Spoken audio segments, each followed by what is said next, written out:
Halo teman-teman, balik lagi nih ke YouTube aku nih.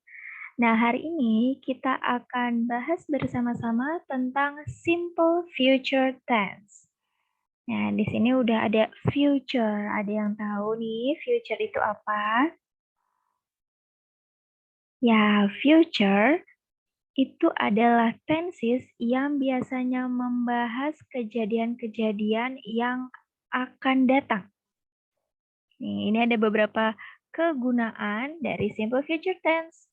Yang pertama, for action decided at the moment of speech. Ya.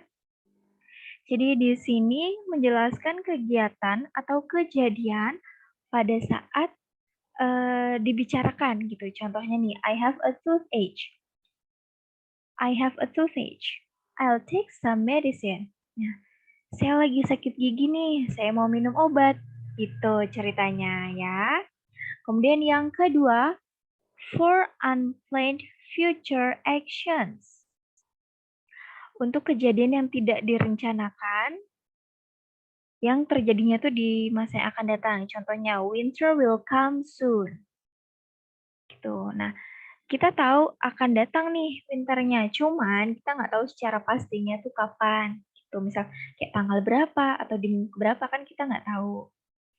Nah, kemudian yang ketiga, for offering, asking for a request, promising, ordering, threatening.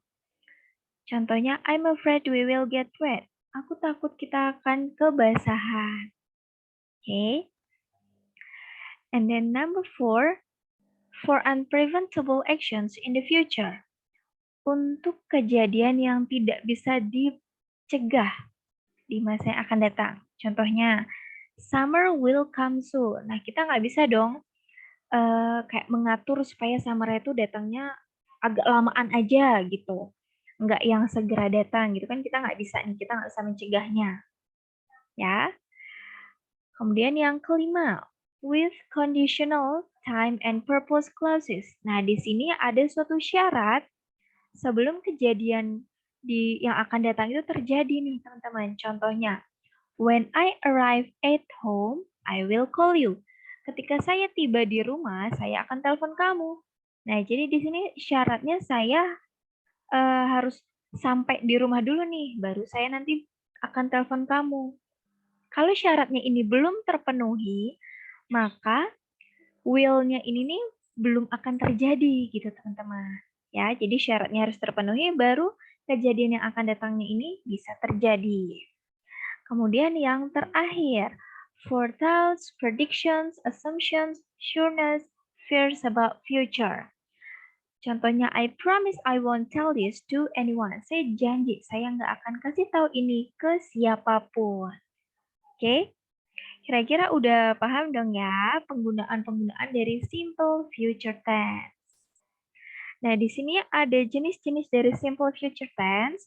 Itu hanya ada dua nih, teman-teman. Nominal dan verbal. Masih ingat dong, ciri-ciri dari nominal itu adanya to be. Kemudian ciri-ciri dari verbal tentu adanya verb atau kata kerja. Nah, di sini contoh nominalnya ada he will be an actor next year. Nah, di simple future tense, to be-nya hanya will be. To be-nya hanya will be. Jadi untuk semua subjek, to be-nya hanya will be. Untuk kalimat positifnya, subjek plus will be plus pelengkapnya. Ya. Kemudian pada saat negatif, tinggal ditambahkan not di tengah-tengah antara will dan be. Kemudian, kalau di interrogatifnya, will-nya diletakkan di depan, baru subjek, baru be, kemudian objek, dan yang terakhir jangan lupa tanda tanyanya nih teman-teman. Oke? Kemudian, pada verbal, di sini apapun subjeknya, verb yang digunakan hanya verb satu. Nih, contohnya, she will go to school by bus. Dia akan pergi ke sekolah dengan bis. Kemudian untuk negatifnya tinggal ditambahkan not setelah will. She will not go to school by bus. Ya, pada kalimat interrogatif, will-nya tinggal diletakkan di depan aja nih. Will she go to school by bus? Akankah dia pergi ke sekolah dengan bis? Gitu. Gampang kan ya? Tuh teman-teman bisa baca lagi atau mungkin mau coba bikin contoh kalimat yang lain. Dan biasanya di simple future tense ada kata keterangan waktunya itu later, ada juga tomorrow, besok, atau next week, next year, bisa juga next week. Gitu, ini kata keterangan waktunya. Nah, di sini saya punya latihan soal nih, di mana teman-teman nanti akan memilih salah satu jawaban yang ada di dalam kurung. Ingat ya, sekarang kita sedang belajar simple future tense, di mana nantinya akan ada will di dalamnya. Jadi bisa nominal atau verbal, itu teman-teman perhatikan lagi nih. Kira-kira si subjeknya ini melakukan suatu kegiatan atau melakukan suatu aktivitas tidak ya?